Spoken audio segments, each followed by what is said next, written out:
எல்லாருக்கும் வணக்கம். இன்னைக்கு வைட்டமின் டி பற்றி பார்க்கலாம். எல்லாரும் இப்போ வைட்டமின் டிக்கு பதிலாக டேப்லெட்ஸ் தான் போட்டுட்டு இருக்கீங்க.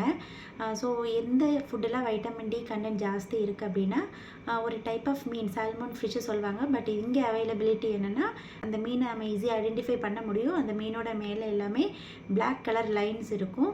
ஸோ அந்த மீன் தான் ரிச்சஸ்ட் சோர்ஸ். அதுக்கு முட்டி அப்படின்னு சொல்லுவாங்க. வைட்டமின் டி நம்ம பாடியில் கம்மியாச்சுனாலே நம்மளோட கால்சியம் அப்சார்ப்ஷன் கம்மியாகும், ப்ளஸ் இம்யூனிட்டி கம்மியாகும். தைராய்டு ரிலேட்டட் இஷ்யூஸ் கூட லோ வைட்டமின் டினால கூட வரலாம். ஸோ வைட்டமின் டி இருக்கிற ஃபுட்டுனா ரொம்ப ரொம்ப கம்மி, மினிமல் ஃபுட்டில் மட்டும்தான் இருக்குது. ஸோ மஷ்ரூமெல்லாம் 100 கிராம்ஸ் எடுத்தால் ரொம்ப 0.51 அந்த மாதிரி தான் நம்மளுக்கு வைட்டமின் டி கிடைக்கும். டெய்லி 100 கிராம்ஸ் மஷ்ரூம்லாம் சாப்பிட முடியாது. ஸோ சன்லைட் தான் ஒரு சோர்ஸ். ஸோ வெயில் காலையில் படுற வெயிலெல்லாம் நம்ம போய் நிற்கிறோம் அப்படின்னாலும் நம்மளுக்கு வைட்டமின் டி கிடைக்கும்.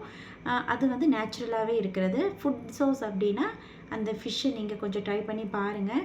யாருக்கெல்லாம் வைட்டமின் டி டெஃபிஷியன்ட் இருக்கோ அவங்கெல்லாம் இதை கொஞ்சம் ட்ரை பண்ணி பாருங்கள். எனி டவுட் அண்ட் கிளாரிஃபிகேஷன் என்னோடய நம்பருக்கு வாட்ஸ்அப் பண்ணுங்கள். டீட்டெயில்ஸ் கொடுக்குறேன். Thank you so much.